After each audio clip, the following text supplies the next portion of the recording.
because it is of critical importance.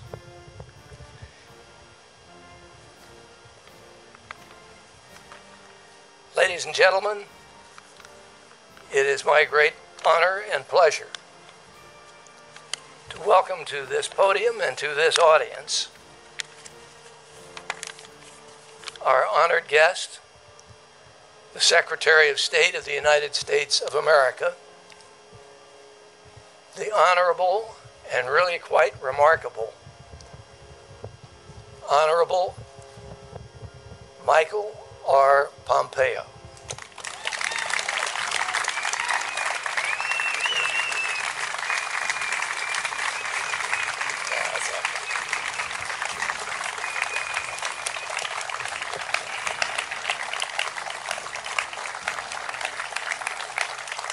Thank you. Thank you all.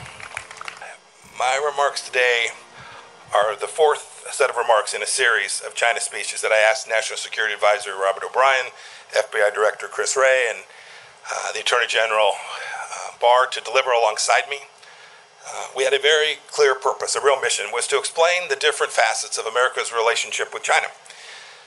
The massive imbalances in that relationship that have built up over decades, and the Chinese Communist Party's designs for hegemony. Our goal was to make clear that the threats to Americans that President Trump's China policy aims to address are clear, and our strategy for securing those freedoms established.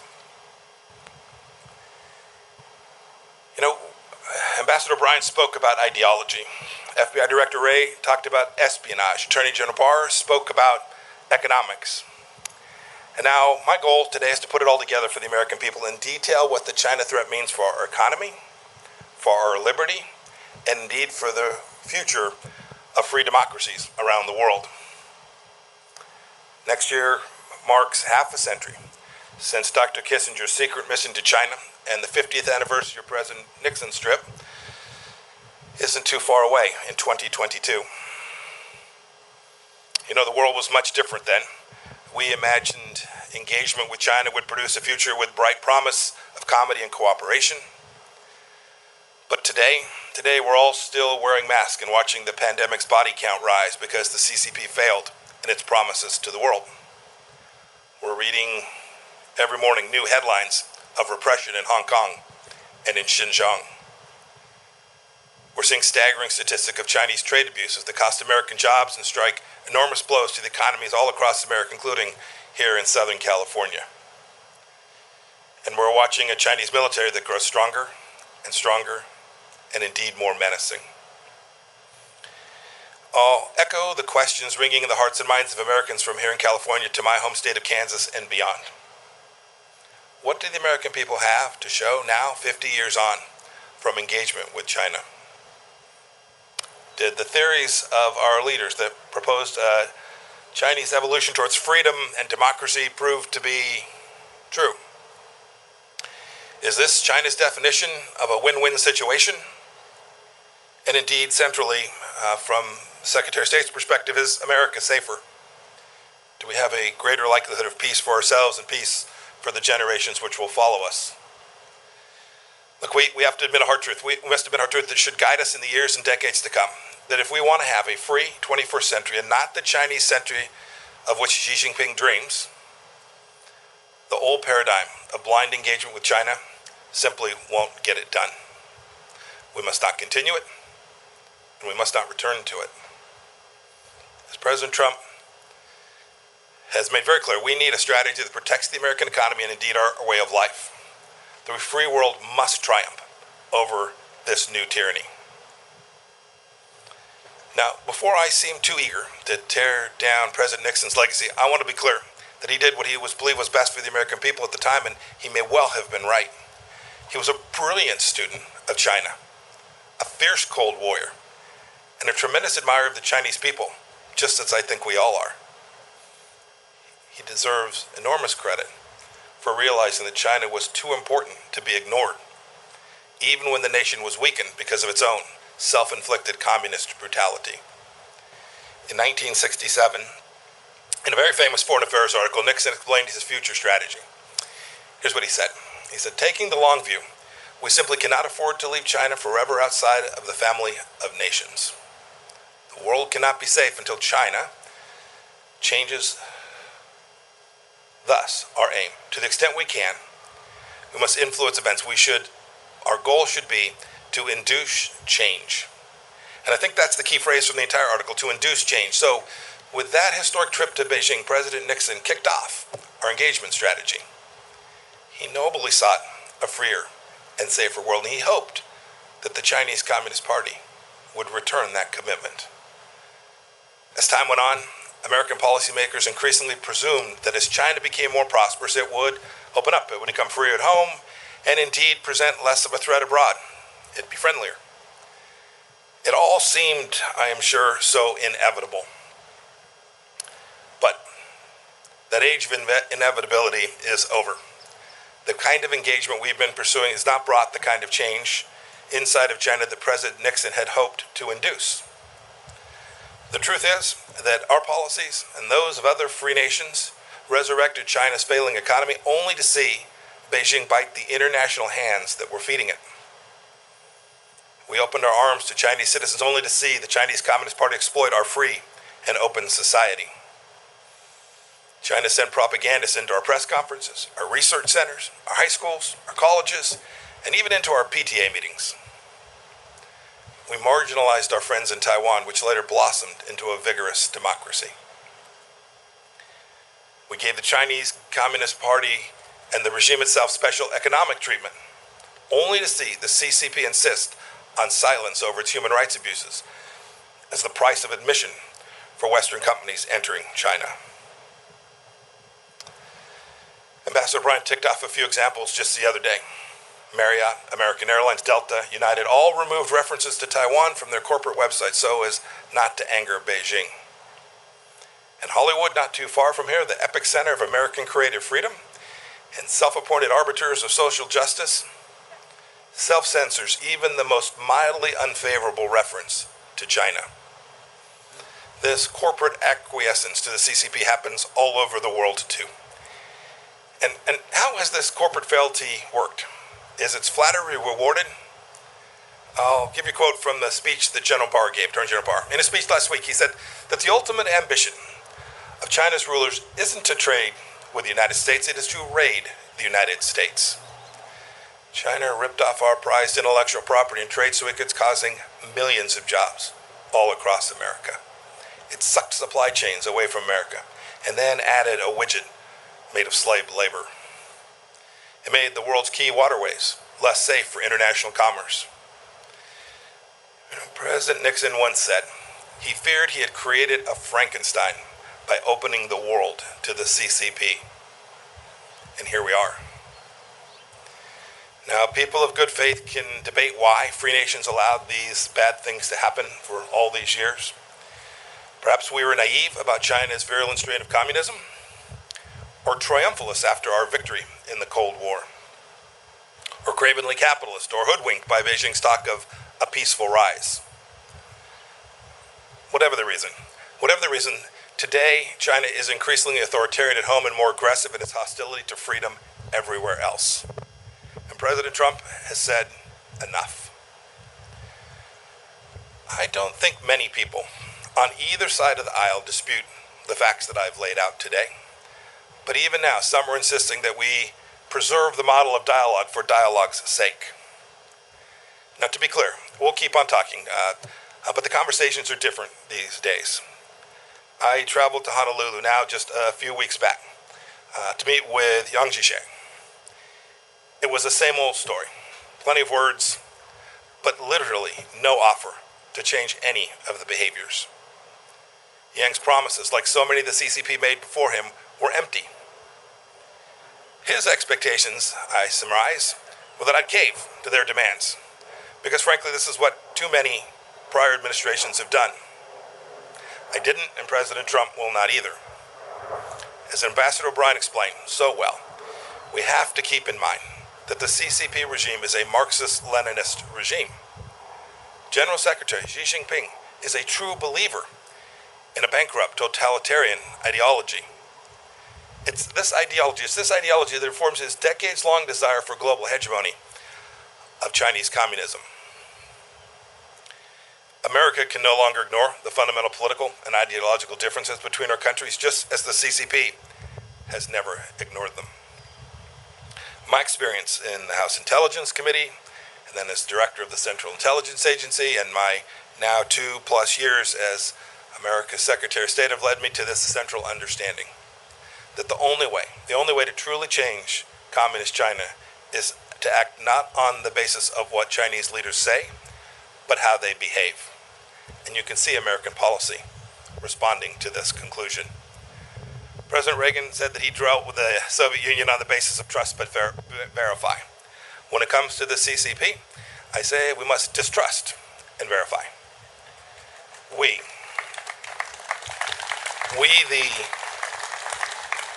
the freedom-loving nations of the world must induce China to change, just as President Nixon wanted. We must induce China to change in more creative and assertive ways because Beijing's actions threaten our people and our prosperity. We must start by changing how our people and our partners perceive the Chinese Communist Party. We have to tell the truth. We can't treat this incarnation of China as a normal country just like any other. We know that trading with China is not like trading with a normal law-abiding nation. Beijing threatens international agreements treats international agreements as suggestions, as conduits for global dominance. But by insisting on fair terms, as our trade representative did when he secured our Phase 1 trade deal, we can force China to reckon with its intellectual property theft and policies that have harmed American workers. We know, too, that doing business with a CCP-backed company is not the same as doing business with, say, a Canadian company. They don't answer to independent boards, and many of them are state-sponsored and so have no need to pursue profits. A good example is Huawei. We stopped pretending Huawei is an innocent telecommunications company just showing up to make sure you can talk to your friends. We've called it what it is, a true national security threat, and we've taken action accordingly. We know, too, that if our companies invest in China, they may wittingly or unwittingly support the Communist Party's gross human rights violations.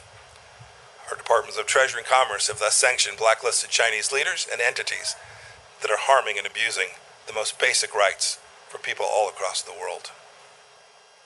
Several agencies have worked together on a business advisor to make certain that our CEOs are informed of how their supply chains are behaving inside of China. We know too that not all Chinese students and employees are just normal students and workers that are coming here to make a little bit of money and to garner themselves some knowledge. Too many of them come here to steal our intellectual property and to take this back to their country. The Department of Justice and other agencies have vigorously pursued punishment for these crimes. We know that the People's Liberation Army is not a normal army too. Its purpose is to uphold the absolute rule of the Chinese Communist Party elites and expand a Chinese empire, not to protect the Chinese people. And so our Department of Defense has ramped up its efforts, freedom of navigation operations out throughout the East and South China Seas and in the Taiwan Strait as well. And we've created a space force to help deter China from aggression on that final frontier. And so too, frankly, we've built out a new set of policies at the State Department dealing with China, pushing President Trump's goals for fairness and reciprocity to rewrite the imbalances that have grown over decades. Just this week, we announced the closure of the Chinese consulate in Houston because it was a hub of spying and intellectual property theft. We reversed 2 weeks ago 8 years of cheek turning with respect to international law in the South China Sea. We've called on China to conform its nuclear capabilities to the strategic realities of our time. And the State Department at every level, all across the world, has engaged with our Chinese counterparts simply to demand fairness and reciprocity. But our approach can't just be about getting tough. That's unlikely to achieve the outcome that we desire. We must also engage and empower the Chinese people, a dynamic, freedom-loving people who are completely distinct from the Chinese Communist Party. That begins with in-person diplomacy. I've met Chinese men and women of great talent and diligence wherever I go. I've met with Uyghurs and ethnic Kazakhs who have escaped Xinjiang's concentration camps. I've talked with Hong Kong's democracy leaders, from Cardinal Zen to Jimmy Lai. 2 days ago, in London, I met with Hong Kong freedom fighter Nathan Law. And last month, in my office, I heard the stories of Tiananmen Square survivors. One of them's here today. Wang Dan was a key student who has never stopped fighting for freedom for the Chinese people. Mr. Wang, will you please stand so that we may recognize you?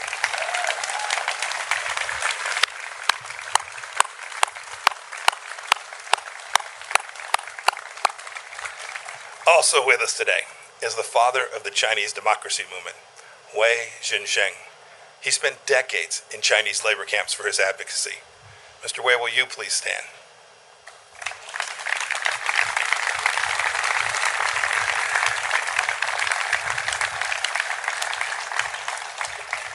You know, I grew up and served my time in the Army during the Cold War, and if there's one thing I learned, communists almost always lie. The biggest lie that they tell is to think that they speak for 1.4 billion people who are surveilled, oppressed, and scared to speak out. Quite the contrary, the CCP fears the Chinese people's honest opinions more than any foe. And save for losing their own grip on power, they have no reason to. Just think how much better off the world would be, not to mention the people inside of China, if we had been able to hear from the doctors in Wuhan, and they'd been allowed to raise the alarm about the outbreak of a new and novel virus. For too many decades, our leaders have ignored, downplayed the words of brave Chinese dissidents and warned us about the nature of the regime we're facing, and we can't ignore it any longer. They know as well as anyone that we can never go back to the status quo. But changing the CCP's behavior cannot be the mission of the Chinese people, and free nations have to work to defend freedom. It's the furthest thing from easy. But I have faith we can do it. I have faith because we've done it before. We know how this goes. I have faith because the CCP is repeating some of the same mistakes that the Soviet Union made. Alienating potential allies, breaking trust at home and abroad, rejecting property rights and predictable rule of law. I have faith. I have faith because of the awakening I see among other nations that know we can't go back to the past in the same way that we do here in America. I've heard this from Brussels to Sydney to Hanoi. And most of all, I have faith we can defend freedom because of the sweet appeal of freedom itself. Look at the Hong Kongers clamoring to emigrate abroad as the CCP tightens its grip on that proud city. They wave American flags. It's true. There are differences. Unlike the Soviet Union, China is deeply integrated into the global economy. But Beijing is more dependent on us than we are on them.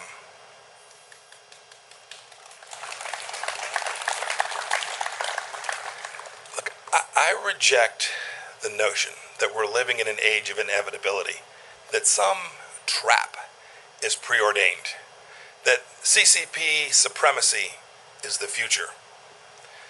Our approach isn't destined to fail because America is in decline. As I said in Munich earlier this year, the free world is still winning. We just need to believe it and know it and be proud of it. People from all over the world still want to come to open societies. They come here to study. They come here to work. They come here to build a life for their families. They're not desperate to settle in China. It's time. It's great to be here today. The timing is perfect.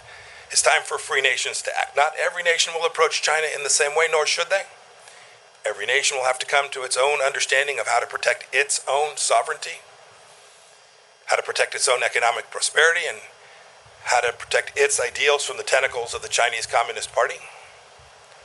But I call on every leader of every nation to start by doing what America has done, to simply insist on reciprocity, to insist on transparency and accountability from the Chinese Communist Party.